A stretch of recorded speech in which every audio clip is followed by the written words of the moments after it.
Bismillahirrahmanirrahim. My dear students of first year, Assalamu alaikum. Your teacher Shabana Malik is here. Welcome to my channel, Watch to Lead. What we're gonna do today, 6.2 exercise है बेटे, और lesson कौन सा है? Self reliance, unit 6। Editing बच्चे क्या होती है, आपको आइडिया है ना कि आप जब कोई मूवी या कोई ड्रामा देखते हैं तो वो उसकी एडिटिंग करके एक कंप्लीट और एक कॉम्पैक्ट पैकेज आपको दिया जाता है, जिसमें जो भी फ्लॉस होते हैं, जो भी ड्रॉबैक्स होते हैं, उनको हटा लिया जाता है और उसको उस सारे मिस्टेक्स को फिक्स करके फिर ड्रामा और मूवी जो है वो ऑन एयर की जाती है, जो हम देखते हैं। ओके, राइटिंग में भी बेटे इसी तरह एडिटिंग का एक बहुत बड़ा इम्पॉर्टेंट रोल है। इसको हम किस तरह एडिट करते हैं? राइटिंग में हम अपनी जब ड्राफ्टिंग कर रहे होते हैं तो उसके बाद, ड्राफ्टिंग के बाद जब हम उसको एडिटेड पैसेज बनाते हैं तो वो एक बहुत अच्छा कोहेरेंट और परफेक्ट मैसेज, कॉम्पैक्ट पैसेज आपके सामने आता है। वो आपके चाहे ऐसे राइटिंग हो, चाहे नैरेटिव हो या लेटर हो, कुछ भी हो, उसमें आप टोन देखते हैं। जब कोई चीज़ हम पढ़ते हैं ना तो उसको पढ़ते के साथ ही आपको अंदाज़ा हो जाता है कि टोन आपकी फॉर्मल है या इनफॉर्मल है, क्योंकि उसके अंदर जो वोकेबलरी यूज़ करते हैं, जो आपका सेंटेंस स्ट्रक्चर होता है, वो बता देता है कि ये लेटर किसके लिए है, किसी फ्रेंड के लिए है, फैमिली के लिए है, या फिर न्यूज़पेपर एडिटर के लिए है, प्रिंसिपल के लिए है। ये आपकी टोन डिटरमिन करती है कि ये पीस ऑफ राइटिंग फॉर्मल या इनफॉर्मल है। उसके बाद स्ट्रक्चर ऑफ सेंटेंसेस, आपके सेंटेंसेस किस तरह के हैं। बहुत लंबे सेंटेंसेस नहीं होते, छोटे सेंटेंसेस विद प्रॉपर पंक्चुएशन जो होते हैं, वो इस तरह का स्ट्रक्चर आप अपने सेंटेंस का बनाते हैं। फिर आपका कंटेंट बेटे, आप उसमें मटेरियल क्या दे रहे हैं वो मैटर करता है। उसको बहुत सॉलिड और बहुत लॉजिकल कंटेंट होना चाहिए। उसके बाद ये वही लॉजिकल एंड कोहेरेंट फ्लो उसके अंदर होना चाहिए। स्पॉन्टेनियस पीस ऑफ राइटिंग जो है वो बहुत अच्छा इम्पैक्ट देता है। बार बार एक ही बात को किए जाना, एक ही सोच को बार बार दोहराए जाना जो है वो इतना पसंद नहीं किया जाता। Expresses ideas clearly and correctly, जो आप कहना चाहते हैं उनको साफ और वाज़ेह लफ्ज़ों में लिखना सीखें। ये सब बच्चे कब आता है? प्रैक्टिस के साथ। फिर आपने जब एडिटिंग करनी है तो उसमें सारी ग्रामर की मिस्टेक्स आपने देख लेनी है, उनको आपने फिक्स करना है। पंक्चुएशन प्रॉपर यूज़ करनी है। सेंटेंस क्लैरिटी होनी चाहिए, कोई एम्बिग्विटी मीन कोई मुबहम या गलत सेंटेंसेस आपने नहीं बनाने जिनका मतलब वाज़ेह ना होता हो। ये होता है जब हम, वो है ना, पार्टिसिपल डैंगलिंग जब हो जाती है या स्प्लिट इन्फिनेटिव्स यूज़ करते हैं, उस वक्त आपके सेंटेंसेस के अंदर ये क्लैरिटी का एलिमेंट जो है ये बहुत हद तक कंफ्यूजिंग हो जाता है। स्पेलिंग मिस्टेक्स आपने ठीक करनी है, और साइटेशन जब हम पढ़ें तो उसको प्रॉपर हमें एक इम्पैक्ट आना चाहिए कि ये बहुत अच्छा पीस ऑफ राइटिंग है जो आपने लिखा है। ये बेटे ड्राफ्ट की एग्जांपल उन्हें दी है, आप इसको पढ़ें। हाईलाइट मैंने कर दिया सारी मिस्टेक्स को। ये फिर एडिटेड पैसेज है। अगेन ये ड्राफ्ट है विद मिस्टेक्स, और ये एडिटेड है विदाउट मिस्टेक। ओके, इसके बाद ये आप खुद ही कर लीजिएगा, इजी होगा पढ़ना भी और समझना भी। ओके, 6.2 है बेटे, इसमें tips for effective editing in writing. जब आप लिख रहे हो तो फिर उसके लिए टिप्स ये हैं आपने जो फॉलो करनी है एडिट करते हुए। वो कौन सी हैं? कंसाइज करेक्ट पैकेज बनाने के लिए टू द पॉइंट होना चाहिए। आप जो भी लिख रहे हो क्लियर एंड ट्रांसपेरेंट होना चाहिए। आपके आइडियाज़ और इफ़ेक्टिव टिप्स जो हैं वो ये हैं। सबसे पहले आपने राइट क्लियर सेंटेंसेस, वही ऊपर भी आपको बात बताई कि जो कहना चाह रहे हैं वो आपके लिखे हुए जुमलों से समझ आना चाहिए कि आप ये कहना चाह रहे हैं। Avoid using jargon. बेटे जार्गन क्या होती है? एक स्पेशल लैंग्वेज होती है, नीचे मैंने एक्सप्लेन भी कर दिया है उसको, अभी मैं आपको बताती हूँ। उसके बाद avoid unnecessary use of passive voice. Active passive आपको पता ना क्या होते हैं? तो पैसिव वॉइस जो होते हैं ये हम सेंटेंसेस हम तब बनाते हैं जब हमें किसी चीज़ को क्रिटिसाइज़ करना हो, क्योंकि क्रिटिसिज्म थोड़ा समटाइम्स हम बहुत बिटर हो जाते हैं, हार्श हो जाते हैं जब हम किसी चीज़ को क्रिटिसाइज़ करना चाह रहे हैं। तो उस वक्त बेहतर होता है कि आप पैसिव टेंस यूज़ करें। आप डायरेक्टली किसी को फोकस ना करें कि you did it, you done that, है ना। तो it was done by you, then passive voice is the better, otherwise इसको अवॉइड करना है। Okay, then use of use vivid nouns and verbs. ये विविड नाउन्स और वर्ब्स क्या होते हैं बेटे, और ये क्यों यूज़ करते हैं? विविड का मतलब है कलरफुल। तो कलर्स हम क्यों यूज़ करते हैं? अपनी पिक्चर को, अपनी राइटिंग को कलरफुल बनाने के लिए, so that it can grab the attention of the reader. वो अटेंटिव हो, आपकी तरफ सुने और उसको पढ़े। ओके, पढ़े I mean. Avoid unnecessary abbreviations and contractions. Abbreviations क्या होती हैं बेटे, आपको पता है ना, शॉर्ट फॉर्म्स होती हैं। जैसे एग्जांपल के तौर पे मैंने PIA लिखा, Pakistan international airline, CAA civil aviation authority, और अगर खाली CA लिख दें तो चार्टेड अकाउंटेंट भी बनता है इसके साथ, ठीक है ना। तो बेटे ये वो टर्म्स हैं जो हमारी लोकल टर्म्स हैं। अगर हम कोई पीस ऑफ राइटिंग ऐसा लिख रहे हैं जो इंटरनेशनल लेवल पे जाएगा, तो उसके लिए हम ये एब्रीवेशंस यूज़ नहीं करते, क्योंकि लोगों को नहीं पता कि हमारी लोकल टर्म्स क्या है और इससे क्या बनता है। इंटरनेशनल लेवल पे अगर आप यूज़ करें, फॉर एग्जांपल UNO, तो everybody knows that UNO stands for united nation organisation. तो इस तरह की अलाउ होंगी, लेकिन ऐसी लोकल अलाउ नहीं होंगी। ओके, हैवंट और वॉजेंट और आयल, ये क्या है बेटे, ये कॉन्ट्रैक्शंस है, शॉर्ट फॉर्म्स जो हैं। These are allowed in verbal communication only. बातचीत में आप यूज़ करें, आप हर जगह इनको यूज़ कर सकते हैं, बट नॉट इन राइटिंग। जब आप क्वेश्चन आंसर अटैम्प्ट कर रहे हो, समरी लिख रहे हो, कोई ऐसे लिख रहे हो, उसमें आपने इनको नहीं यूज़ करना। आप कहेंगे I have not given it to you, I haven't given it to you, नहीं यूज़ करना I have not, I wasn't there when you had a party, मैं वहाँ नहीं था जब आपने पार्टी खाई, I wasn't there। आप यूज़ करेंगे वर्बल कम्युनिकेशन में, बातचीत में, लिखने में नहीं करेंगे, I was not यूज़ करेंगे। इसी तरह I will come to you after having lunch, ठीक है, खाना खाने के बाद आऊँगा। I'll नहीं कहना, I'll सिर्फ बातचीत जब करेंगे तब। लिखने में I will, ये जो आप फ़ोन पे मैसेजेस कर रहे होते हैं ना, उसमें आप ये कर लेते हैं, क्योंकि वो इनफॉर्मल कम्युनिकेशन होती है। जब पेपर करना है फिर आपने कॉन्ट्रैक्शंस यूज़ नहीं करनी। Keep these things in your mind. Okay, avoid dangling participle and split infinitives. ये बेटे वही हैं जो आपकी राइटिंग को कंफ्यूज करते हैं। ऊपर उसने कहा है ना कि क्लैरिटी होनी चाहिए आपके सेंटेंसेस के अंदर, तो अगर आप डैंगलिंग पार्टिसिपल यूज़ करेंगे, स्प्लिट कर देंगे इन्फिनेटिव्स को, तो आपके सेंटेंस में क्लैरिटी नहीं रहेगी, पता नहीं चलेगा कि आप कहना क्या चाह रहे हैं। हो सकता है आपका मैसेज ये स्प्लिट इन्फिनेटिव्स की वजह से, डैंगलिंग पार्टिसिपल की वजह से बिल्कुल गलत कन्वे हो जाए, बिल्कुल उसका ऑपोजिट हो जाए जो आप कहना चाहते हैं। Okay, so avoid these mistakes. अभी नीचे मैं आपको डिटेल से समझा भी देती हूँ। The next one is avoid wordy sentences और sentences of excessive length. Wordy means वही है कि लफाजी जो है, बहुत लंबे लंबे सेंटेंसेस आपने नहीं बनाने, बल्कि वही बात जो आप 2 जुमलों में कहते हैं, एक जुमले में भी लिखी जा सकती है प्रिसाइज करके। अवॉइड कलोकियलिज्म और स्लैंग, ये वही है बेटे, कलोकियलिज्म और स्लैंग जो इनफॉर्मल लैंग्वेज होती है, used by a layman or by the people who are less educated, जो पढ़े लिखे लोग नहीं होते। जैसे वेजिटेबल सेलर हो गया, जैसे आप अगर मार्केट में जाएं तो जो छोटे छोटे काम करने वाले लोग होते हैं ना बेटे, इनकी कम्युनिटी चेंज होती है, तो वो अपनी कम्युनिटी के हिसाब से जो लैंग्वेज यूज़ कर रहे होते हैं, ये स्लैंग होती है। अगर आप किसी एजुकेटेड फैमिली के अंदर जाएं, एजुकेटेड गैदरिंग के अंदर जाएं, इवन एजुकेटेड विसिनिटी, किसी इलाके में जाएं, तो उनकी लैंग्वेज लोगों की बिल्कुल और होगी, सोफिस्टिकेटेड लैंग्वेज होती है, महलों की लैंग्वेज, और पढ़े लिखे लोगों की लैंग्वेज रॉयल लैंग्वेज। तो ये क्लोकियलिज्म और स्लैंग उसका बिल्कुल उलट होती है। Okay, then avoid being repetitive. बेटे पहले क्या ट्रेंड होता था एग्जाम्स में, बच्चे ये समझते थे कि अगर हम बहुत लंबा आंसर लिखेंगे तो बहुत सारे मार्क्स सिक्योर कर लेंगे। It's only a misconception, nothing else.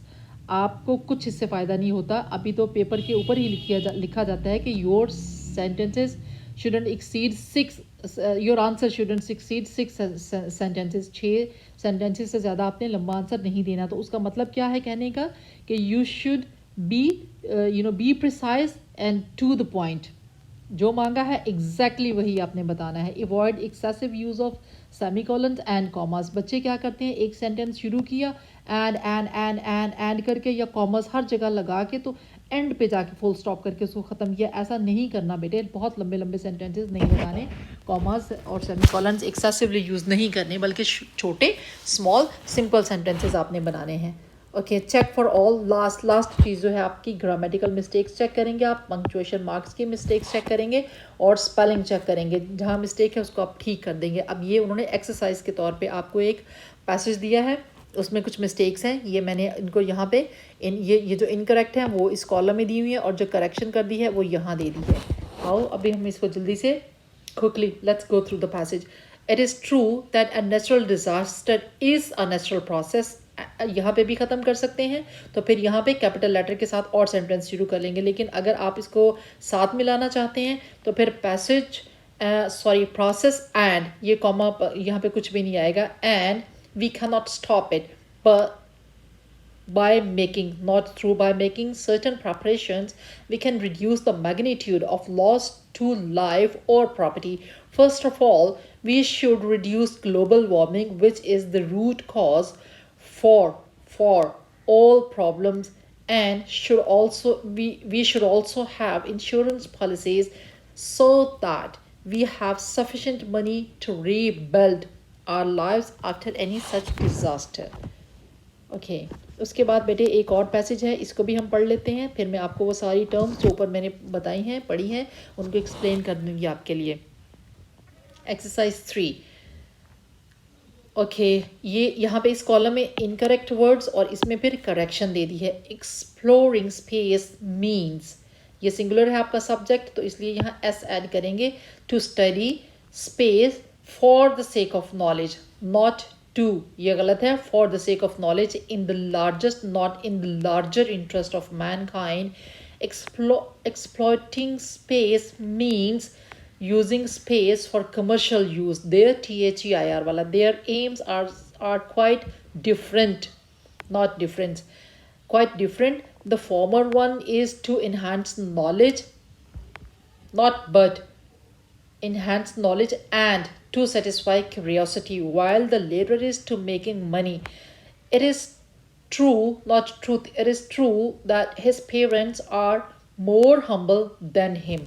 अब बेटे पहली मिस्टेक तो ये ट्रूथ की है। ट्रूथ हम कहाँ यूज़ करते हैं, जो यूनिवर्सल चीज़ें होती हैं, and can not be denied bye anyone, but here ये जो है इसको तो अगर आप you may agree with this statement, you may not agree, ये ट्रूथ नहीं है तो उसके लिए हम ट्रू यूज़ करते हैं। हो सकता है उसके पेरेंट्स इतने हम्बल ना हो जितना वो है, आपके लिए ये हो सकता है ऐसा ना हो जैसा उसके लिए है, किसी और के लिए है। So it is true that his parents are more humble, not the most, more humble than him. ठीक है, okay now let's see what terms we have read. Jargon थी बेटे सबसे पहले। जार्गन क्या होती है, स्पेशल वर्ड्स और expressions used by a profession or group of people that are difficult for others to understand. Special किस्म की लैंग्वेज जो दूसरे लोग ना समझ सकें, आम लोग जैसे आप हैं और मैं हूँ।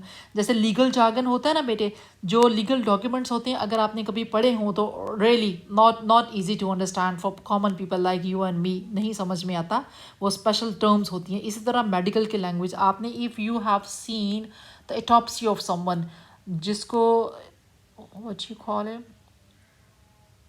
पोस्टमार्टम रिपोर्ट जिसको कहते हैं, अगर आपने देखी हो तो नहीं समझ में आती। इसी तरह ट्रेड के लिए जो लैंग्वेज यूज़ की जाती है इंटरनेशनल लेवल पे भी बेटे, ट्रेड के लिए एक लैंग्वेज क्वाइन की जाती है, स्पेशल लैंग्वेज, उसको भी जार्गन या रजिस्टर भी कहते हैं। तो वो उन्हीं लोगों के लिए होती है, एक स्पेसिफिक कम्युनिटी के लिए, ताकि लोग आपस में कम्युनिकेट करके अपना बिजनेस रन कर सकें। तो ये जार्गन होती है special language. Then vivid nouns. Vivid nouns बेटे कलरफुल, आपको बताया मैंने उसका मीनिंग। देन स्पेसिफिक होते हैं, डिटेल्ड होते हैं। एग्जाम्पल क्या है, अ स्टूडेंट, इफ़ आई से, ओके विविड नाउन्स क्या होते हैं बेटे, कलरफुल, स्पेसिफिक, डिटेल्ड नाउन्स।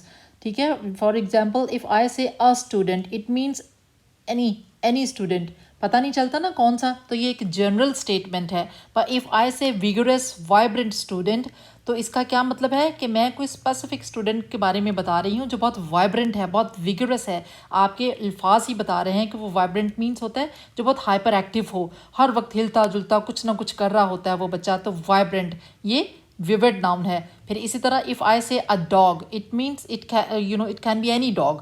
पर इफ़ आई से ग्रे हाउंड, इसका मतलब है एक ख़ास वाला, जो शिकार के लिए कुत्ते मशहूर होते हैं ना, दे आर कॉल्ड हाउंड्स। तो ग्रे हाउंड जो है वो एक स्पेसिफिक नाउन है, ये विविड नाउन्स होते हैं। Okay then vivid verbs. Vivid verbs क्या है, जैसे सारा इज़ हंग्री, इफ़ आई से सारा इज़ हंग्री, सारा हंग्री है, तो ये एक कॉमन सी बात है, मतलब nothing nothing special in it, dull expression है और बिल्कुल प्लेन है. बट इफ़ आई से सारा grab the sandwich and comp on it immediately, सारा ने झपटा मार के मेरे से छीना, ग्रैब किया फटाफट और जल्दी से उसको खा लिया. It means it gives the impression that he was extremely hungry. इससे पता चला आपको कि वो बहुत ज़्यादा भूखी थी. तो ये क्या है, बहुत इंटरेस्टिंग लगता है आपको. ये आपको एक्शन बता रहा है उसका, सारा ने जिस तरह किया वो. ये जो विविड नाउन्स और वर्ब्स होते हैं ये एक्शन बता रहे होते हैं, मेंटल और फिजिकल एक्शन. किसका, आपके कैरेक्टर का, जो आप कैरेक्टर यूज़ कर रहे होते हैं, सब्जेक्ट आपका. Okay, then other example, Ali is angry, वो नाराज़ है. देखो डल और प्लेन एक्सप्रेशन, अगेन साफ बता दिया आपको, इसमें कोई अट्रैक्शन नहीं है. But if I say Ali clenches his fists and stomps out of the room, कि उसने अपनी मुट्ठियों को पीटा गुस्से से और भागा out of the room, stomps out of the room, एकदम वो बाहर निकला. तो ये आपको क्या बताता है, the manner, the way he went out of the room. So very interesting, आपको एक्शन बता रहा है उसका. मेंटली आपको बता रहा है कि गुस्से में था, फिर फिजिकली आपको बता रहा है कि वो किस तरह भागा, अपनी मुट्ठियों को पींचता हुआ और गुस्से से बाहर भागा वो. तो ये उसका एक्शन बता रहा है, फिजिकल एक्शन और उसकी स्टेट ऑफ माइंड. ये नोट में यही चीज़ मैंने लिखी है. Vivid nouns and verbs help the reader to visualise the characters action. आप उसको देख रहे होते हैं. जो वर्ड हम यूज़ करते हैं विविड वर्ब्स और नाउन्स, उसके ज़रिए से आप कैरेक्टर की हरकत, उसके मूवमेंट को देख रहे होते हैं. Better and make your story more interesting. इससे एक्शन अच्छी तरह समझ में आते हैं और स्टोरी इंटरेस्टिंग हो जाती है. Another thing is that they help to create a picture on readers mind. Vivid noun और वर्ब्स क्या करते हैं, उनके साथ रीडर के माइंड पे एक इमेजिनरी पिक्चर बन जाती है आपके कैरेक्टर के बारे में, आपके सब्जेक्ट के बारे में. Another important, they help to understand what subject is doing physically and mentally, which I told you earlier. अभी बताया आपको कि उससे पता चलता है विविड नाउन से और विविड नाउन एंड वर्ब्स के साथ पता चलता है कि वो कैरेक्टर जो था उसकी फिजिकल मूवमेंट किस तरह है और वो सोच क्या रहा है. Okay, the other one is colloquialism और स्लैंग. बेटे अगेन वही informal language, speech allows it, सिर्फ बोलने में यूज़ कर सकते हैं, लिखने में नहीं. अ वर्ड और a phrase that is not formal, ठीक है, इनफॉर्मल लैंग्वेज. वर्डी सेंटेंसेस क्या होते हैं, a sentence is Verde when it sounds exceeds its meaning. बहुत लंबा एक चीज़ को आप खींच के बयान करते हैं. फॉर एग्जाम्पल, इफ़ आई से the last point I want to make is that hard work can bring success. देखो मैंने इसको लंबा कर दिया, हालांकि इन सब बातों की करने की ज़रूरत नहीं है. My actual point is what? Hard work. Hard work can bring success. That's it. ये revised और edited है. Finally, hard work is missing here. I'm sorry. WORK. Hard work can bring success. That's it. Okay, dangling participle क्या होता है और split infinitive क्या होता है, लास्ट टर्मिनोलॉजी. बेटे डैंगलिंग पार्टिसिपल को समझने से पहले you need to understand what participle is. Participles क्या होती हैं, they are formed from verbs but function as adjectives. आपको पता है ना कि वर्ब्स क्या होते हैं, एक्शन वर्ड्स. एडजेक्टिव्स क्या होते हैं, क्वालिटीज़ ऑफ नाउन और प्रोनाउन. या आप कह लो, इस तरह कह लो कि words that modify are nouns और प्रोनाउंस. एडजेक्टिव्स उनकी क्वालिटीज़ बता रहे होते हैं नाउन्स की या प्रोनाउन की, जबकि वर्ब्स तो एक्शन वर्ड्स होते हैं. लेकिन पार्टिसिपल बेटे ऐसा है कि जो वर्ब से हम बनाते हैं लेकिन वो पार्ट प्ले करता है किसी और पार्ट ऑफ वो जो होते हैं पार्ट्स ऑफ स्पीच, या तो वो उसका रोल प्ले करता है या फिर एडजेक्टिव्स का रोल प्ले करता है. क्या, पार्टिसिपल. जैसे यहाँ आपके पास एग्जाम्पल है, प्रेजेंट फॉर्म में हम यूज़ करते हैं. बेस फॉर्म बनाते कैसे हैं, पार्टिसिपल को बेस फॉर्म यूज़ करते हैं प्लस ING, ये उसकी प्रेजेंट फॉर्म होती है. फॉर एग्जांपल ये वॉकिंग, रनिंग, गोइंग, ये प्रेजेंट पार्टिसिपल हैं. कैसे बनाए हैं, उसकी वर्ब की बेस फॉर्म लेके और ING. तो ये क्या है, ये प्रेजेंट फॉर्म ऑफ पार्टिसिपल है. फिर हम पास्ट फॉर्म भी बनाते हैं. वो कैसे बनाते हैं, बेस फॉर्म प्लस ED लगा के, base form plus ED. For example filtered, ये बेस फॉर्म है और ये ईडी है, ये है तो वर्ब, लेकिन जब ये रोल प्ले करेगा एडजेक्टिव का या किसी भी और पार्ट्स ऑफ स्पीच का, तो ये क्या बन जाएगा, पार्टिसिपल। ये है हैपेंड, ये है कॉपीड, ये सारे क्या हैं, वर्ब्स हैं, लेकिन हमने ईडी लगा के पास्ट फॉर्म में पार्टिसिपल बनाया है इनको। ठीक है, अब हम इनको एज पार्टिसिपल यूज़ करते हैं। देखो, filtered water taste delicious. Filtered water, आपका सब्जेक्ट क्या है यहाँ पर, नाउन क्या है आपका वाटर जो है ये आपका नाउन है। तो फिल्टर जो है किसको क्वालिफाई कर रहा है या किसको मॉडिफाई कर रहा है या किसकी क्वालिटी बता रहा है, वाटर की। फिल्टर्ड क्या है, वाटर है। वाटर को कौन क्वालिफाई कर रहा है, आपका ये एडजेक्टिव का रोल प्ले कर रहा है। आपको पता है ना, ये वर्ब है, फिल्टर्ड लगा हुआ साथ, ये पास्ट फॉर्म है, ठीक है, लेकिन यहाँ पर ये रोल प्ले कर रहा है एडजेक्टिव का, पानी की खूबी को बयान कर रहा है। फिल्टर्ड वाटर टेस्ट डिलिशियस, तो ये है बेटे आपका पार्टिसिपल, जिसको हम एज एन एडजेक्टिव यूज़ कर रहे हैं। Look at the shooting star, another example. Star क्या है, नाउन, और शूटिंग क्या है, वर्ब था, लेकिन इसको प्रेजेंट आईएनजी फॉर्म लगा के साथ हमने एज एन एडजेक्टिव यूज़ किया। ठीक है, तो ये क्या है, ये मॉडिफायर बन गया किस नाउन का, which is closest to it. Closest कौन सा है, स्टार। इस प्रेजेंट पार्टिसिपल का ये मॉडिफाई कर रहा है किसको, स्टार को, जो इसके करीब तरीन है वो नाउन है, तो स्टार है। So look at the shooting star, star is noun, it is modifying adjective though it is formed from a verb. You got it? अब इसके बाद एक आपको फ्रेज की एग्जांपल देती हूँ, पार्टिसिपल फ्रेज की। पहले उसको समझते हैं फिर डैंगलिंग देखेंगे। Shooting stars shooting across the sky are beautiful. अब ये क्या है बेटे, आपका नाउन, आर ब्यूटिफुल। ठीक है, एक्चुअल सेंटेंस तो ये है ना, शूटिंग स्टार्स आर ब्यूटिफुल। ये जो शूटिंग अक्रॉस द स्काई है ना, कौन सा स्टार, मैंने आपको बताया कि ये shooting star across the star, it is all your phrase. कौन सा फ्रेज, पार्टिसिपल फ्रेज। फ्रेज की क्या डेफिनेशन होती है, a group of words that doesn't convey a complete sense and it has no subject of its own. Phrase की definition ये है कि अल्फाज का ऐसा ग्रुप जो पूरी सेंस कन्वे नहीं करता, बात समझ में नहीं आती। दूसरा ये कि इसका अपना सब्जेक्ट नहीं होता। ये फ्रेज की डेफिनेशन है। अब चूंकि इसमें ये पार्टिसिपल है, ये बेस फॉर्म प्लस ये आईएनजी है, तो ये प्रेजेंट पार्टिसिपल है, तो ये कौन सा फ्रेज बन गया, पार्टिसिपल फ्रेज बन गया। तो ये सारा किसको मॉडिफाई कर रहा है, आपके स्टार को, जो कि आपका नाउन है। समझ में आया बेटे? तो stars shooting across the sky are beautiful, ये है आपका पार्टिसिपल फ्रेज के साथ complete sentence. We have participle phrase about noun, ये पार्टिसिपल फ्रेज अबाउट नाउन, ये स्टार्स। ठीक है, टू मॉडिफाई इज मिसिंग। अगर हम ये वाला आपके पास मिसिंग हो, ये जो है पार्टिसिपल फ्रेज, अगर ये मिसिंग हो तो then it is called a dangling participle. ठीक है, अभी मैं इसको एग्जांपल्स देती हूँ आपको, फिर आपको और भी समझ में आ जाएगा अच्छी तरह से। ओके, ये प्रेजेंट फॉर्म भी कर ली हमने, पास्ट फॉर्म भी कर ली। Now look at these examples. ये आपका डैंगलिंग पार्टिसिपल है, जो आपके वहाँ टर्मिनोलॉजी बताई गई है कि डैंगलिंग पार्टिसिपल क्या है। If I say walking along the road a brick fell on my head, a brick fell on my head, brick गिरी है ना, कब, वॉकिंग अलॉन्ग द रोड, जब ये सड़क पे चल रही थी। ये सेंस कन्वे हो रही है ना इस सेंटेंस में, ये डैंगलिंग सेंटेंस है। क्यों, डैंगलिंग का मतलब क्या होता है बेटे, कोई चीज़ झूलती हुई। जैसे for example if I say I don't like to wear dangling earrings, मुझे झूलते हुए झुमके पसंद नहीं except for the parties, party के अलावा मैं वो झुमके जो डैंगलिंग कर रहे होते हैं वो पहनना पसंद नहीं करती।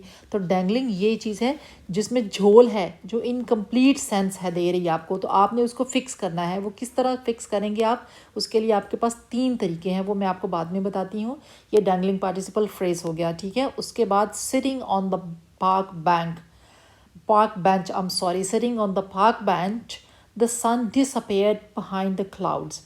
यानी क्या डिसअपेयर हुआ बिहाइंड द क्लाउड्स, सन, सूरज उनके पीछे डूब गया, बादलों के पीछे, कब, जबकि वो sitting on the park bench, वो पार्क के बेंच पे बैठा हुआ था। देखो डैंगलिंग पार्टिसिपल है ना, अगेन क्योंकि सेंस ही समझ में नहीं आ रही। ओके अब इसको फिक्स कैसे करना है, 3 तरीके हैं बेटे। First of all you can add a subject to this sentence in order to fix the dangle. Number 2, add a finite verb. Finite verb आप यूज़ कर सकते हैं, अपने आप को फाइनाइट वर्ब भी बता दूंगी कि ये क्या होता है। या फिर ऐड अ कंजंक्शन, या तीसरी चीज़ आप उसमें कंजंक्शन यूज़ कर सकते हैं। तो फिर उसकी डैंगलिंग को आप फिक्स कर देंगे। क्या यूज़ करेंगे, सब्जेक्ट लगाएंगे, फाइनाइट वर्ब लगाएंगे और या फिर कंजंक्शन लगाएंगे। कंजंक्शन अभी हम इन्हीं सेंटेंसेस को जो ये ऊपर गलत हैं इनको मैं नीचे आपको इनके डैंगलिंग फिक्स करके बताती हूँ। First one, while I was walking along the road, a brick fell on my head. Now it is conveying you the complete sense and पूरी बात समझ में आपको आ गई। इसमें मैंने क्या किया, देखो while क्या है, कंजंक्शन। एक चीज़ मैंने ये यूज़ कर दी, दूसरी चीज़ मैंने सब्जेक्ट यूज़ किया बेटे, तीसरी चीज़ ये मैंने was, ये क्या है, ये वर्ब है। ये मैंने वॉस क्यों लगाया, क्योंकि आपका यहाँ पे वॉस है, ये पास्ट फॉर्म में था। ये क्या है बेटे, फेल की सेकंड फॉर्म है ना, फॉल देन फेल, है ना। तो ये शो करता है कि ये पास्ट है, तो यहाँ पे हमने पास्ट की ही वर्ब लगाना है, auxiliary verb.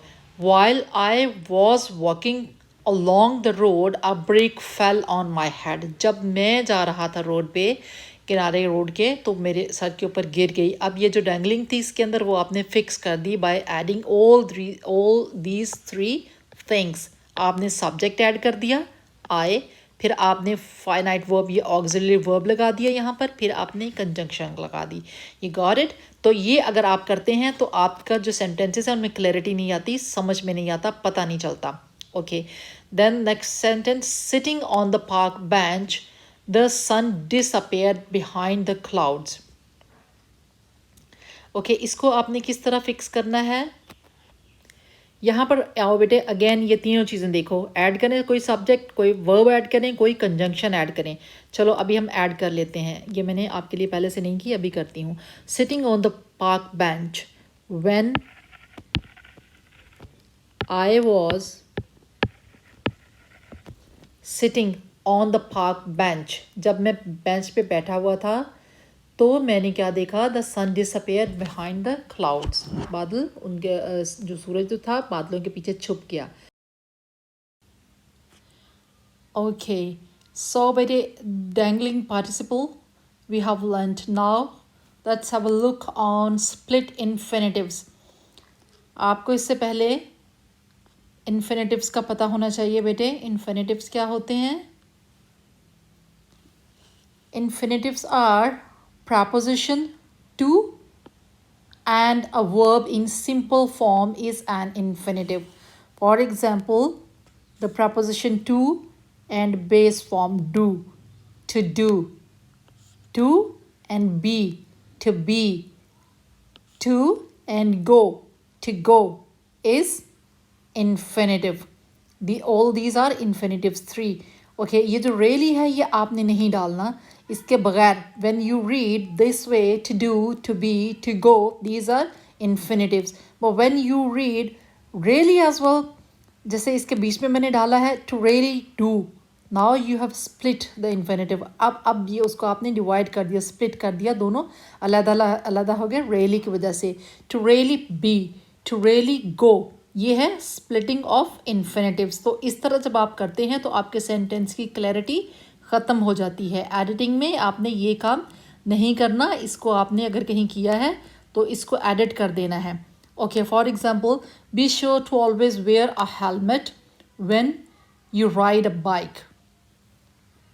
B sure to always wear, to wear is an infinitive और इन दोनों के बीच हमने ऑलवेज डाल दिया। अब इसको फिक्स कैसे करना है, बी श्योर और ऑलवेज को आप बाहर भी निकाल के ला सकते हैं। ऑलवेज बी श्योर, ऐसे ऑलवेज बी, इसको फिर स्मॉल कर लेंगे, be sure to wear helmet when you ride a bike. Now आपका स्प्लिटिंग जो थी वो ख़त्म हो गई. Another one, you have to really pay attention. To pay is an infinitive. Really को निकाल दें. You have to really pay. You have really to pay attention. Really you have to pay attention. Or you have really to pay attention. In this way you can form the sentence as well. तो फिर इसको आप short कर लें. The third one is the teacher told the students don't do that. अब ये negative है. जब हम इसको negative को इस तरह लिखेंगे, the teacher told the students to not do that. In fact ऐसे बनेगा, है ना. तो फिर again to do is being splitted. आपने इसको करने के लिए इसको स्प्लिट नहीं होने देना. ये नॉट बाहर ले आए. Not do that.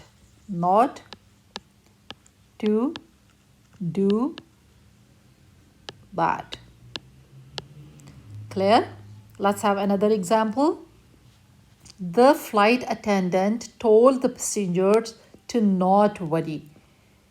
Again, to worry is an infinitive. Not को बाहर ले. And the flight attendant told the passengers not. इधर ऐड करेंगे not to worry. Got it? Last one is to not know how to swim is dangerous in some situations. To not know how to swim is dangerous in some situations. To not know how to. Ought know.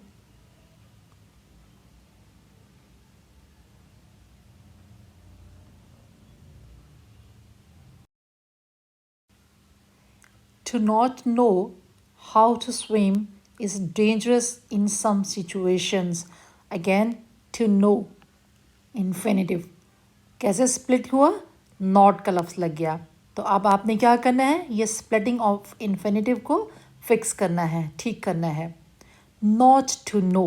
Not को बाहर निकाल लीजिए, इसको small. Okay.